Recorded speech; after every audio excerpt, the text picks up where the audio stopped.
ഇന്നത്തെ റെസിപ്പി ആവിയിൽ വേവിച്ചെടുത്തിട്ടുള്ള ഹെൽത്തി ആയിട്ടുള്ള നല്ല ടേസ്റ്റി ആയിട്ടുള്ള വെറൈറ്റി ആയിട്ടുള്ള ഒരു സ്പെഷ്യൽ പലഹാരത്തിൻ്റെയാണ്. ബ്രേക്ക്ഫാസ്റ്റ് ആയിട്ടും ഈവനിങ് സ്നാക്ക് ആയിട്ടൊക്കെ ഉണ്ടാക്കിയെടുക്കാം. നല്ല എളുപ്പമാണ് ഉണ്ടാക്കിയെടുക്കാൻ, അതുപോലെ തന്നെ കഴിക്കാനായാലും നല്ല ടേസ്റ്റാണ്. പിന്നെ ഇത് ഉണ്ടാക്കിയെടുക്കാൻ കുറഞ്ഞ ഇൻഗ്രീഡിയൻസും മാത്രം മതി. അപ്പോൾ എങ്ങനെയാണ് തയ്യാറാക്കുന്നതെന്ന് നോക്കാം. അതിനു മുന്നേ എൻ്റെ ചാനൽ സബ്സ്ക്രൈബ് ചെയ്യാത്തവരുണ്ടെങ്കിൽ സബ്സ്ക്രൈബ് ചെയ്യാൻ മറക്കരുത്. തൊട്ടടുത്തുള്ള ബെല്ലൈക്കണും കൂടെ ഒന്ന് ക്ലിക്ക് ചെയ്താൽ പുതിയ വീഡിയോസിൻ്റെ നോട്ടിഫിക്കേഷൻസൊക്കെ പെട്ടെന്ന് തന്നെ കിട്ടുകയും ചെയ്യും. അപ്പോൾ ഈ ഒരു പലഹാരം തയ്യാറാക്കി എടുക്കാൻ വേണ്ടിയിട്ട് ആദ്യം തന്നെ വേണ്ടത് കപ്പയാണ്. അപ്പോൾ ഞാനൊരു ചെറിയ കപ്പ എടുത്ത് തൊലിയൊക്കെ കളഞ്ഞ് ഇതുപോലൊരു ഗ്രേറ്ററിൽ വെച്ചിട്ട് ചെറുതായിട്ട് ഗ്രേറ്റ് ചെയ്തെടുത്ത് വെച്ചിട്ടുണ്ട്. അപ്പോൾ ഇത് ഏകദേശം 1.5 കപ്പ് ഗ്രേറ്റ് ചെയ്ത കപ്പയാണ് ഉള്ളത്. ഇനി ഇതിലേക്ക് കുറച്ച് വെള്ളം ഒഴിച്ചിട്ട് ഇത് നന്നായിട്ടൊന്ന് പിഴിഞ്ഞെടുക്കണം. അതിൻ്റെ ഒരു കട്ടൊക്കെ പോയി കിട്ടാൻ വേണ്ടിയിട്ടാണ്. അപ്പോൾ കപ്പ നന്നായിട്ട് വെള്ളത്തിൽ നിന്ന് നന്നായിട്ട് പിഴിഞ്ഞിട്ട് വേറൊരു പാത്രത്തിലേക്ക് മാറ്റാം. അപ്പോൾ എല്ലാതും ഇതുപോലെ ചെയ്തെടുക്കാം. എന്നിട്ട് ഈ ഒരു വെള്ളം ഇനി ആവശ്യമില്ല, അത് ഒഴിവാക്കാം. ഈ ഒരു കപ്പ വെച്ചിട്ടാണ് ഇനി ചെയ്യുന്നത്. കപ്പ എല്ലാതും ഇതുപോലെ പിഴിഞ്ഞെടുത്ത് കഴിഞ്ഞാൽ ഇനി ഇതൊരു ബൗളിലേക്ക് മാറ്റിയിട്ട് ഇനി ഇതിലേക്ക് ചേർത്ത് കൊടുക്കേണ്ടത് തേങ്ങ ചിരകിയതാണ്. ഞാനിപ്പോൾ ഒരു 3/4 കപ്പ് തേങ്ങ ചിരകിയത് ഇതിലേക്ക് ചേർത്ത് കൊടുത്തിട്ടുണ്ട്. ഇനി ഇതിലേക്ക് മധുരത്തിന് ആവശ്യമായിട്ടുള്ള പഞ്ചസാര ചേർത്ത് കൊടുക്കാം. ഞാനിപ്പോൾ ഒരു 4.5 ടേബിൾ സ്പൂൺ പഞ്ചസാരയാണ് ഇതിലേക്ക് ചേർത്ത് കൊടുത്തിട്ടുള്ളത്. അപ്പോൾ മധുരം നോക്കിയിട്ട് പാകത്തിന് ചേർത്ത് കൊടുക്കാം. പഞ്ചസാരയും കൂടി ചേർത്ത് കഴിഞ്ഞാൽ ഇനി ഇതിലേക്ക് നല്ലൊരു ഫ്ലേവറിന് വേണ്ടിയിട്ട് 1/4 ടീസ്പൂൺ ഏലക്കാപ്പൊടി കൂടി ചേർത്ത് കൊടുക്കാം. കൂടെ തന്നെ മധുരം ഒന്ന് ബാലൻസ് ചെയ്തെടുക്കാൻ വേണ്ടിയിട്ട് ഒരു പിഞ്ച് ഉപ്പും കൂടെ ചേർത്ത് കൊടുക്കാം. ഉപ്പും കൂടെ ചേർത്ത് കൊടുക്കണം ഈ ഒരു സ്നാക്കിലേക്ക് ടേസ്റ്റ് ഉണ്ടാവാൻ വേണ്ടിയിട്ട്.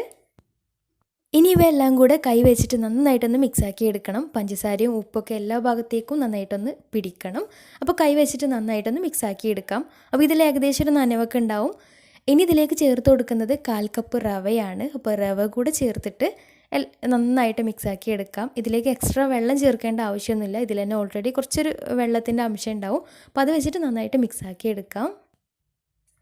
അവസാനം ഇതിലേക്ക് 1 ടേബിൾ സ്പൂൺ നെയ്യും കൂടെ ചേർത്ത് കൊടുക്കുന്നുണ്ട്. നെയ്യ് നിർബന്ധമില്ല, കയ്യിലുണ്ടെങ്കിൽ ചേർത്ത് കൊടുത്താൽ മതിയാവും. നെയ്യും കൂടി ചേർക്കുമ്പോൾ നല്ലൊരു ഫ്ലേവറാണ്. അപ്പോൾ നെയ്യും കൂടി ചേർത്ത് നന്നായിട്ട് മിക്സാക്കി എടുത്ത് കഴിഞ്ഞിട്ട് ഇനി ഇത് വേവിച്ചെടുക്കണം. ആവിയിലാണ് വേവിച്ചെടുക്കുന്നത്. അപ്പോൾ അതിന് വേണ്ടിയിട്ട് നെയ്യ് ബ്രഷ് ചെയ്തിട്ടുള്ള ഒരു പാത്രത്തിലേക്ക് ഇതിലേക്ക് ഇട്ടിട്ട് സെറ്റ് ചെയ്തെടുക്കാം. അപ്പോൾ ആവിയിൽ വേവിച്ചെടുക്കാൻ പറ്റിയ ഏത് പാത്രത്തിലും സെറ്റ് ചെയ്തെടുക്കാം. സ്റ്റീലിൻ്റെ പാത്രം എന്നായാലും കുഴപ്പമില്ല. അപ്പോൾ താഴ്ഭാഗത്തും സൈഡ് ഭാഗത്തും നെയ്യൊന്ന് ബ്രഷ് ചെയ്തിട്ട് വേണം ഇതിലേക്ക് ഇട്ട് കൊടുക്കാൻ വേണ്ടിയിട്ട്. അപ്പോൾ എല്ലാതും ഇട്ട് കൊടുത്തതിന് ശേഷം ഇനി ഇതൊന്ന് പ്രസ് ചെയ്തിട്ട് ഒരു സ്പൂൺ വെച്ചിട്ടോ അല്ലെങ്കിൽ ഒരു സ്പാച്ചിൽ വെച്ചിട്ടോ ഒന്ന് പ്രസ് ചെയ്തിട്ടൊന്ന് ലെവൽ ചെയ്തെടുക്കുകയും ചെയ്യാം. അപ്പോൾ ഇതുപോലെ നന്നായിട്ട് പ്രസ് ചെയ്തിട്ട് നന്നായിട്ട് ലെവൽ ചെയ്തെടുക്കണം. എന്നാൽ മാത്രമേ കറക്റ്റ് ഷേപ്പായിട്ട് കട്ട് ചെയ്തെടുക്കാൻ പറ്റുകയുള്ളൂ. ഇനി ഇതിലേക്ക് ഇടയ്ക്ക് കടിക്കാൻ വേണ്ടിയിട്ട് നട്ട്സൊക്കെ കയ്യിലുണ്ടെങ്കിൽ നട്ട്സ് ഒന്ന് നെയ്യിൽ വറുത്തിട്ട് ഇതിലേക്ക് മിക്സ് ചെയ്തിട്ട് ചേർത്ത് കൊടുക്കുകയും ചെയ്യാം കേട്ടോ. നട്ട്സും കൂടെ ഉണ്ടാകുമ്പോൾ നല്ല ടേസ്റ്റാണ്. ഇനി ഇത് ഞാൻ വേവിച്ചെടുക്കുന്നത് കുക്കറിലാണ്. കുക്കറിൽ കുറച്ച് വെള്ളം ഒഴിച്ചിട്ട് അതിലൊരു സ്റ്റാൻഡ് ഇറക്കി വെച്ചിട്ട് അതിലേക്ക് നമ്മൾ സെറ്റ് ചെയ്ത് വെച്ചിട്ടുള്ള ഈ ഒരു പാത്രം ഇറക്കി വെച്ച് കൊടുക്കാം. ഇനി കപ്പ സെറ്റ് ചെയ്ത് വെച്ചിട്ടുള്ള ആ ഒരു ബൗള് ഒന്ന് ഒരു അടപ്പ് വെച്ചിട്ട് അടച്ചു കൊടുക്കുകയാണെങ്കിൽ നല്ലതാണ്. കാരണം ആവി വെള്ളം അതിലേക്ക് ഇറങ്ങാതിരിക്കാൻ ഒന്ന് അടച്ചു വെക്കുന്നത് നല്ലതാണ്. ഞാൻ അടച്ചു വെക്കാൻ മറന്നിട്ടുണ്ടായിരുന്നു. അതുകൊണ്ട് തന്നെ സൈഡ് ഭാഗത്തേക്കൊക്കെ കുറച്ച് അതിൻ്റെ ആവി കയറിയിട്ട് കുറച്ചൊരു വെള്ളമായിട്ടുണ്ടാവും. ആ ഒരു സമയത്ത് മധുരമൊക്കെ കുറഞ്ഞിട്ടുണ്ടാവുകയും ചെയ്യും. അപ്പോൾ നിങ്ങൾ ചെയ്യുന്ന സമയത്ത് ആ ഒരു ബൗൾ അടച്ചു വെച്ചിട്ട് വേണം കുക്കർ അടച്ചു വെക്കാൻ വേണ്ടിയിട്ട്. ഇനി ഒരു 5 വിസിൽ വരുന്നവരെ വേവിച്ചെടുക്കാം. പിന്നെ സ്റ്റീമറിൽ വേണമെങ്കിലും ചെയ്തെടുക്കാം. സ്റ്റീമറിൽ വെച്ചിട്ട് ചെയ്തെടുക്കുമ്പോൾ കുറച്ചൊരു കൂടുതൽ ടൈം എടുക്കും ഇത് വെന്ത് കിട്ടാൻ വേണ്ടിയിട്ട്. ഇതുപോലെ കുക്കറിൽ ചെയ്തെടുക്കുമ്പോൾ പെട്ടെന്ന് റെഡി ആയിട്ട് കിട്ടുകയും ചെയ്യും. ഒരു 5 വിസിൽ വന്നാൽ മതിയാവും. പിന്നെ ഫ്ലെയിം ഓഫ് ചെയ്തിട്ട് നന്നായിട്ട് തണുത്തതിന് ശേഷം പുറത്തേക്ക് എടുക്കാം. അപ്പോൾ ഇത് അടച്ച് വെക്കാത്തത് കാരണം മുകളിലൊക്കെ ചെറുതായിട്ട് ഒന്ന് വെള്ളമായിട്ടുണ്ടാവും. എന്നാലും കുഴപ്പമൊന്നുമില്ല, മധുരം കുറച്ച് കുറഞ്ഞ പോലെ ഉണ്ടാവും.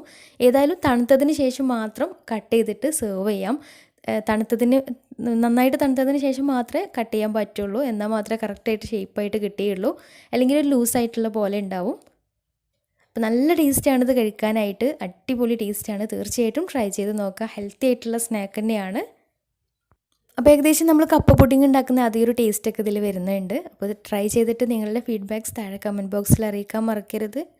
അപ്പോൾ ഇന്നത്തെ വീഡിയോ ഇഷ്ടമായെന്ന് വിചാരിക്കുന്നു. ഇഷ്ടമായെങ്കിൽ ലൈക്ക് ചെയ്യുക. ഫ്രണ്ട്സ് റിലേറ്റീവ്സിനൊക്കെ ഒന്ന് ഷെയർ ചെയ്ത് കൊടുക്കാനും മറക്കരുത്. അപ്പോൾ നല്ല അടിപൊളി വീഡിയോയുമായി വീണ്ടും വരാം. അതുവരെ ടേക്ക് കെയർ.